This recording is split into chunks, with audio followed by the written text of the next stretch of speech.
Hello and welcome to The Entrepreneurs on Monocle Radio, the show all about inspiring people, innovative companies and fresh ideas in global business. Today's programme is all about fresh approaches to entertainment. First, we'll hear about New York City's only high-performance TV and film production facility from the visionary developer behind the project. We wanted to think through how to support creatives in this wonderful enterprise of storytelling. We as creatives do better work in spaces that elevate us. Plus, we head to an upstart summer festival right here in London that also foregrounds culture and community. Providing that opportunity for emerging artists who are super talented is a really special thing. It's very fulfilling. I think a lot of the work we do has always been driven by building community and trying to foster this sense of togetherness. This is The Entrepreneurs with me, Tom Edwards.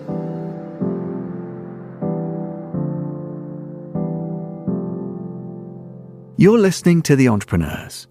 We start today's show with Adam Gordon, the co-founder of Wildflower Studios, a vertical media production facility in New York, which he developed alongside film industry veteran Robert De Niro and designed by architecture firm Bjarke Ingels Group. Gordon built his career over decades identifying and capitalizing on emerging real estate strategies. And Wildflower Studios, well, this new facility provides state-of-the-art sound stages, tools and technologies to produce film, TV, games and other digital media from pre- through post-production, all under one roof. In addition to production spaces, the 800,000 square foot campus features a world-class food program, waterfront park and amenity spaces. Adam spoke to me from his base in Northern California on the very day that Wildflower bloomed in NYC earlier this summer to tell me how his vision to deliver a comprehensive 21st century tool for storytellers in New York City has come to life, and to explain why it matters that, as well as delivering that dream, it also delivers for the local and creative community. Well, Wildflower Studios, which officially opened for business today, began with a knock on the door. I had been developing high-throughput logistics centers for Amazon in New York City, and we would get periodic inquiries from productions who wanted to shoot streaming TV there. I went to my old friend Robert De Niro and asked him what he thought about this as a business and whether we could have a voice or any point of view. And he had a real excitement for it. So we started a research project, and we went around the country to see studios and found that there was really very little interesting going on in the space, ironically, because it's a moment in time when we have so many fascinating innovations going on with AR, VR, gaming, and now, since the studio's been in development, AI. And so we didn't want to reproduce Hollywood as a place, and we didn't really want to follow New York City and other places which were really kind of tired warehouses repurposed for new uses for the most part. We wanted to think through how to support creatives in this wonderful enterprise of storytelling. And so we think about it, we call it performance meets poetry. The performance of the space, the logistics of the enterprise of filming production and the efficiencies that are needed because everyone's working on tight timeframes and budgets. And the poetry of it, which is that we as creatives do better work in spaces that elevate us. And that could be as simple as architecture and design, but it could be hospitality and food and the beauty of the space. And so we started working very thoughtfully about each element of the studio and interviewing countless people and saying, where should hair and makeup go? How long should your makeup table be? And what temperature lights are optimal for the way you work? And really getting sort of forensic attention to every aspect of a studio. And that became Wildflower. It's designed by Bjarke Ingels. It encompasses 765,000 feet and 11 production studios, and is one of the two largest now film studio campuses in New York, and the only one that's purpose-built. So we hope that it is an asset to New York City, and like a lot of my personal mission, it's a reason to attract and hold the kind of people that make cities interesting. Well, and this strikes a chord with so much of what Monocle is interested in, of course, about reinvigorating, revitalising cities, thinking fresh around their spaces. And it's interesting, of course, Adam, you mentioned these high throughput logistics facilities. Of course, you were looking at self-storage solutions going back in the sort of the 80s and 90s. Has that given you a different capacity, if you like, to get all the different stakeholders on board? Because this is always highly complex, and with a project like this one, you've got to get buy-in from City Hall, from local residents, businesses and so forth. Is that one of the kind of magical bits of chemistry that you've been able to refine over the years? How to get buy-in, even when the end game, reinvigorating, reimagining urban spaces, which presumably everyone should want to see, but it's always a bit difficult bringing everyone along at the same pace. Tell me a bit about that process. It really is. So if you could imagine, our studio is now open right next door to where Amazon HQ2 was turned down in Long Island City. The rise of the politicians like AOC fighting something which, from an intuitive standpoint, is valuable. I think it's really important for us as entrepreneurs to be good communicators and open communicators, which means not only talking well, but listening intently. And we spent a lot of time, over 40 meetings, listening and learning and sharing our vision for Hollywood and for the studio with every potential stakeholder. And that resulted in us developing over time trust and support, which enabled this project to move forward. I mean, we were talking about pretty high concept ideas. I mean, we think of Hollywood, for example, not as a place anymore. It used to be a sign above Hollywood Boulevard, but really as an approach. It's, if you think about one of the most exciting productions that we all watched is Squid Games. That was produced in South Korea. You think about The Bear, produced in Chicago. So Hollywood is no longer an idea. It's really a way of looking at things, and it's where creatives gather to film content. So we also wanted to embrace technology, and that's something that's very difficult for a lot of people to cope with. Technology is going to happen. AI is going to happen. The question is it a tool that you use to enhance your success as storytellers, or is it something that you run from, in which case, the future is pretty uncertain. So a lot of what we're doing is sharing and explaining and getting buy-in of all the constituents that are involved in helping make projects like these successful. Well, yeah, and let me ask you a bit then about some of those broader commitments, Adam, because people who know you a little bit will know that you have this deep interest in sustainability and the environment. We'll come on to some of what you get up to over on the West Coast maybe in a minute. But just on that sustainability commitment, I know that was very much baked in, I think I'm right in saying, to most Wildflower projects. Certainly on this one, you've got this huge commitment to deliver this publicly accessible electric vehicle charging station. I think the biggest in the city, or one of the biggest on this site. It must be a real thrill to be able to integrate these things that actually serve not just the movie making community or the creative community, but the whole community of New York City. Tell me a little bit about how much pleasure you get out of being able to integrate those, and maybe give us an eye on what that ongoing sustainability commitment might even look like further down the track. Cities are in this constant process of renewal and reinvention. For cities to succeed, they have to be not only homes for people and attractive places to live and work, but also they have to recognize they have tremendous impact on the environment, positively and negatively. And so when I think about trying to be helpful and my commitment, which is really the North Star for all the development that I do, it's thinking about how can we make cities operate more effectively? How can we bring joy to the inhabitants of the city? And how can we operate in ways which are future thinking in terms of sustainability and the environment? And so out of that really came a desire to create an electric vehicle charging network for consumer vehicles now, battery storage, and then ultimately for fleets and trucks as that comes online. So we're developing the largest one in the city near JFK Airport on property we're buying from New York City from the Economic Development Corporation, but this is now our 8th site. We were involved really early on in community solar, which is basically people who live in apartment buildings being able to take advantage of lower energy costs through solar. And a lot of that initiative really is thinking about not only is this the right thing to do for the city, but in order to get stakeholders involved in another level, which is to attract and hold capital, there has to be an economic rationale, meaning that relative to other investments, this has to be attractive. Because in meeting people where we are, we have to understand that even though I'm enormously committed, and probably most of our listeners are enormously committed to green energy and the sustainable future for the planet, most financial companies and investors don't really care. And that sounds like a harsh statement, but that's just the reality of it. What they do care about is return on a risk-adjusted basis. So we also have an obligation, if we want to be successful at scale, to meet them where they are.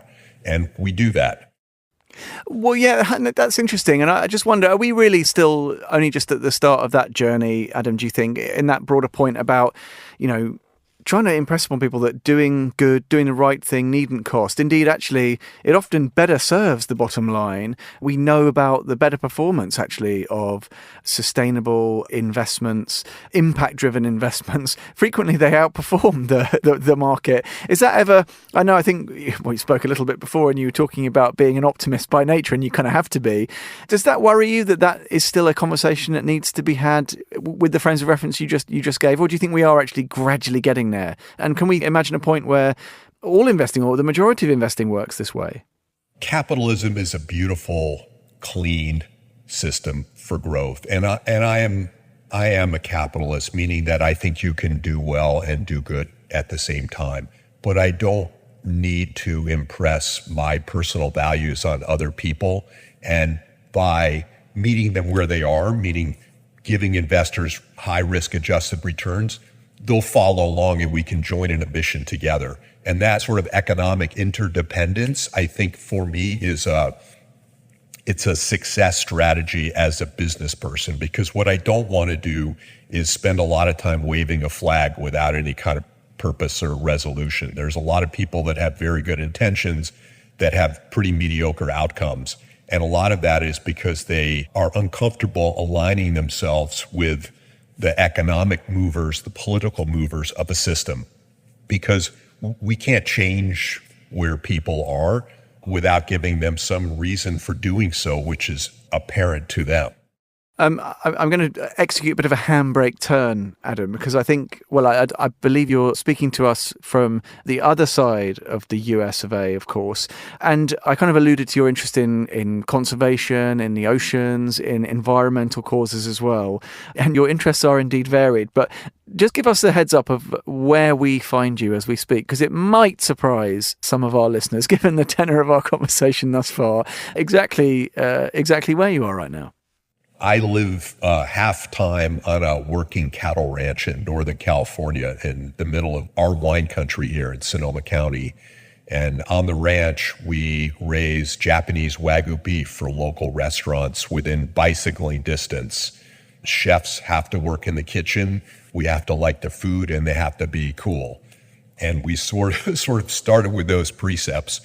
Our ranching is also different in that our cows roam freely in family groups, because we believe in animal welfare and in the happiness of animals. Of course, when we sell our Wagyu, they have one bad day, as we all do, but we try to support the local chef community with something that you can't get anywhere else. So we don't ship our Wagyu, we don't have national distribution, and it's a business that has no scale, if you want to call it a business at all. But it also serves, when Wagyu are roaming free on the ranch land, they serve the purpose of the large herbivores that roamed before man came and reduced fire hazard and contributed to maintaining open rangeland. So I'm talking to you really as a failed marine biologist or a failed field ecologist. That's what I wanted to do growing up, and then I got sidetracked and went into business. So I try to stay involved as much as I can. Well, you're one of the most successful failures we've ever had on the program. In that case, Adam, I hope you won't mind me. Saying. But just tell me, how important do you think it is actually to have such a kind of Catholic range of interests, because often I talk to entrepreneurial folk and you can see they've got the tunnel vision and you can recognize how they are able to get things done. But do you actually think that having that breadth of interests, because, and your passions range from, the most delicious and environmentally responsible cattle, of course, to your business projects, to the oceanography, to your motor cars. I know you like your 4x4s, all of these different things. Do you think that that's actually partly what enables you to continue to be successful, because you're drawing inspiration from all these different fronts? I mean, one of the most absolutely boring things in the world is to have somebody drone on about how long they work. I mean, confusing activity with progress is something I've never done. I try to be strategic in the way that I work, but my outside interest, family, friends, the environment, cars, Wagyu, design, everything else I'm involved in is a front row seat into this very brief life that we all have in this body. So I kind of come at it from that perspective. I've always been this way. And I think that having a little perspective and maybe a sense of humor about what we're doing and our career, it not only makes us more interesting people, but I think it gives us a perspective that we can bring forward into our work. I spend a lot more time. I kind of tell my sons life's revenge of the nerds, and their dad is one. I spend a disproportionate amount of my time reading Monocle and the New York Times and climbing down the various internet rabbit holes. But I think then when you come into a business opportunity or you see some way you can be helpful in a city, it's with a perspective and perhaps a little bit of insight that most people don't have. And I try not to spend any time really at all in that echo chamber of a lot of people who agree with me. So I don't go to real estate events, and I frankly don't go to a lot of parties. I'm sort of doing my own thing. Well, it seems to be working out pretty well, Adam. We're certainly glad that you've sort of let us have a little peek behind the curtain to take a look. Just on a final thought then, this is a great project, look, and it's come together, as you said, just opening up now, and there'll be presumably this constant flow of validations for what you and Robert and the other kind of partners in the project set out with, as, amazing things happen there. At the risk of kind of putting the cart before the horse, tell me a bit about what that will be like. Come back to where we started, the studios building. What is that going to be like, seeing these things happen? It's going to get a life of its own, right? It's going to almost work like an organic thing, hopefully, if it all works. Can you, I don't know, I don't want you to tempt fate, but can you look forward as to how that story might unfold? I hope that when people think about filming in New York, they think about Wildflower, and that the creatives who come in front of and behind the camera leave an experience at the studio feeling like they don't want to film anywhere else. I also hope that other people who are thinking about developing studios or filming content around the world take some of our learnings and ideas and impregnate their projects with them. That's really going to be, for me and for my partner, how we're going to feel kind of the greatest impact of the project. We're really looking to be helpful to creatives first and foremost. I think the economics will take care of itself if we've done a good job. Yeah, absolutely. I guess it's that focus on the fundamentals, isn't it? That's what we always come back to. Just one final thought, Adam, if I may, before we let you go. I keep talking about, Monocle's interest in what makes cities work and what real quality of life means. Is it possible, as a kind of, what are you, a third or fourth generation New Yorker, this critical importance in the great cities of the world to be making in the city? And I know maybe the age of kind of heavy industry for various reasons has moved on, but this is proof positive, right? That not only can, but we must make things, even if it's creative work, in the great cities. We don't want all this stuff to go off to purpose-built things in the middle of nowhere. We can even do purpose-built in these great cities, right? Is there still a bit of a step change needed, not just in New York, not just in the US, but wherever we go in the world, to underscore this point, the value of unleashing this kind of creativity right in the heart of the city?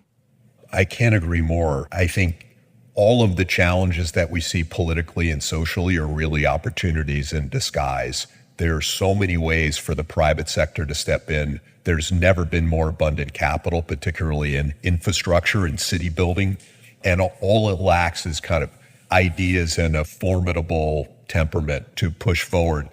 The cities are exciting places. And in COVID, we saw the bleakness of staying at home and missing your friends and community and going out and socializing and going to your favorite coffee house or cafe. And we all crave that.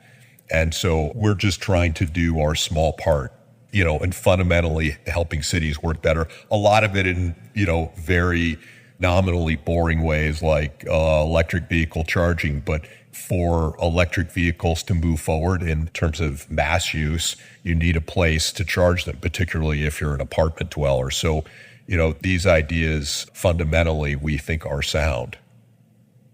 That was Adam Gordon, the co-founder of Wildflower Studios, and you can find out more about the project by heading to wildflowerstudios.com.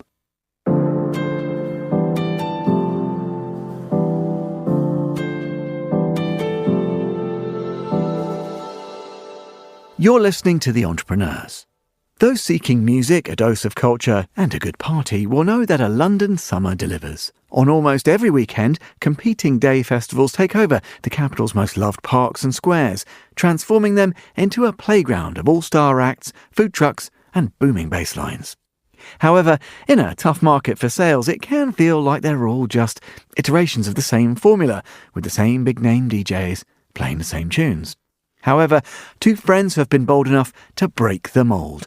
Giles Napier and Johnny Edwards launched Rally Festival in 2023 with the specific aim of putting community and culture ahead of profit margins. Monocle's Paige Reynolds went on site just a couple of days before this August's second edition of the festival opened its doors to find out more. It's another muggy day in London when I arrive at the perimeter of one of South London's lesser-known parks to meet the founders of newcomer arts and music festival, Rally. It's a get-together which promises more counterculture than most, with a lineup that stretches from techno mavericks Two Shell to 90s rock-inspired post-punk Bar Italia. As I reach the entrance, half-built structures rise from the ground as their high-vis-clad team zigzags purposefully across the site, walkie-talkies in hand. There's a flurry of activity and the excitement is palpable. We're in Southwark Park, we're on the site build for Rally, and we're day 5 into this. There's 2 days left and it's coming together really well. That was Giles Napier. Alongside him, his long-term business partner, co-founder and friend, Johnny Edwards. Me and Giles have been working together for like 12, 15 years now. Started as student promoters and here we are on our second festival. Been doing this in London now for close to a decade and you can hear the lorries in the background, so it's all go. The second festival Johnny mentions, the pair's first, is Gala, a house and disco music festival they launched in 2016. New venture Rally was born out of the desire for a DIY-inspired festival that platforms a wider range of more alternative acts alongside talks, poetry, art and film offerings too. Overall, they wanted to create a festival with a meaningful approach to involving the local community and innovative stage production too. I don't think when we started, we were like, we're going to be these production guys, but I think it's really important for us to shape a narrative through sound and production. Both Gala and Rally have a really different aesthetic, and this is much more raw, metal. I want this to feel like DIY and a bit drilly, and we're just cobbling something together, and then it's harder sounds as well.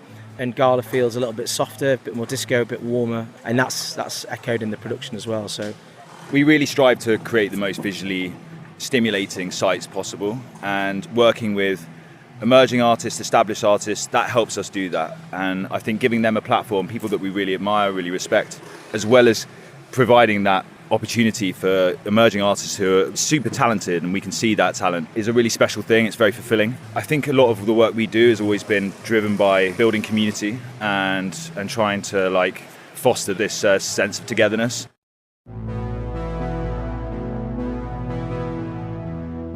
The feeling of community is even echoed in the theme of this year's festival, the art of togetherness. However, if you've been to a festival this summer, you might have noticed all manner of sponsors plastered across stages in ways that can feel a little uncomfortable. Resisting this kind of corporate takeover is another aspect of what Giles and Johnny do that sets them apart, despite the inevitable financial risk. Here's Giles. It's now becoming an ever more commercialised space. The costs are rising, and to be independent in this landscape and climate is really, really tough. I think there is emphasis from our side to create something that has longevity and is sustainable, and the roots of it have real heart and soul, not just booking off the hottest names, some of which we can't get anywhere close to because a lot of the bigger fish, shall we say, have quite tight grips on the market, and I think that's one of the biggest challenges that we face in these times, and I think you're already seeing it from other festivals in London that they've had a tough year, and yeah, hopefully this kind of narrative and community building that we're doing gives us, the opportunity to be here for many, many years to come. Raleigh Festival is like, it's got protest in its heart.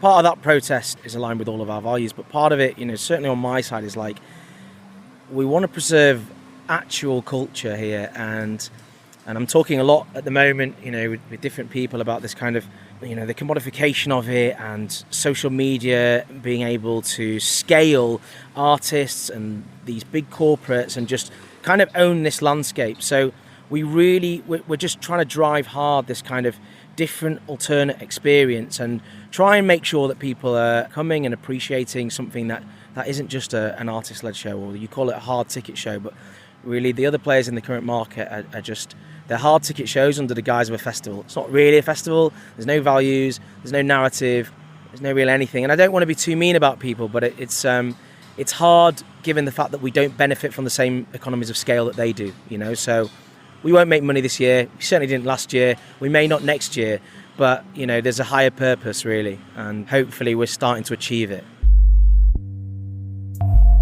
Off record, the founders tell me of the relatively impressive list of big brands and even governments who've offered to sponsor the event. But Giles and Johnny are only interested in the right kind of partners with the right kind of ethos, and slowly but surely it's working. This year's iteration of Rally saw 9,000 music lovers descend in the pouring rain, and The Guardian, Crack and Clash magazine all attested to its authenticity and huge potential to shift the current shallow landscape for London day festivals. The pair ultimately understand that there is an appetite for events that really care about what they're platforming and how they go about it. Before I go, we make our way to one of the more intimate spaces, a sheltered bell tent where draped red fabric hangs from the ceiling. Both founders expect they'll be finishing their night here, but what are their hopes after that? I think for me now, I'm 36 and I really enjoy doing these shows still, but I think my purpose is going to kind of lead further into that preservation of culture through still a commercial entity, but doing it at a level below the rest of it and trying to push this type of experience, but maybe doing that across different shows. And also we've talked a lot about brands and how they're problematic. Now they are actually essential to what we do. I also own an agency, and I think looking at maybe bringing those two worlds a little bit closer and say, look, if a brand has to be part of the space, okay, let's do something that feels a bit more meaningful and actually use your money to add proper value here, rather than just going, well, we would take. Let's do something that actually benefits both the communities, the customers, the locality, and our festival. I guess that's my kind of big blue sky thinking at the moment. What about you, Giles? Yeah, again, as to echo Johnny, we love what we do. I think Gala's a really, really nice point in time. We built a really loyal fan base, and it seems to be becoming more and more polished and more established. I love doing that show. I think Rally's given us new excitement, new fulfillment. We're programming new sounds and building new stages and working with all these amazing artists. It's really, really exciting project, and I think if we were allowed to do that over multiple days at some point, that would be a real blessing. That's really where I'm driving at. Maybe not thinking quite as macro as Johnny yet, but we do it together. For Monocle in London, wondering when I'll get to Donna High-Vis again, I'm Paige Reynolds. My thanks to Paige Reynolds for that report. And you can find out more about Rally Festival by heading to rallyrallyrally.co.uk.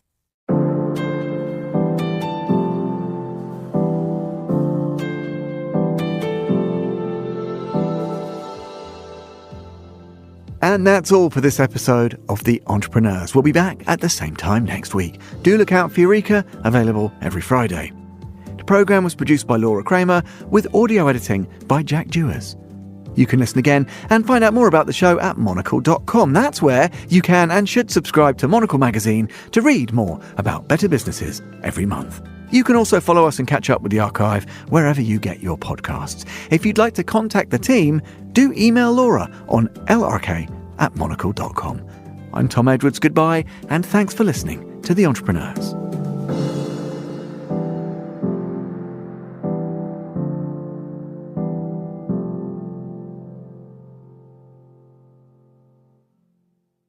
"2024 is a pivotal year for global politics.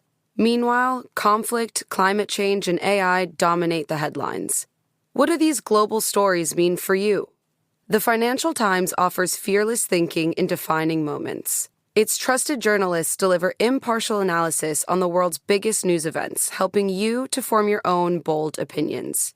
Start reading the Financial Times at ft.com.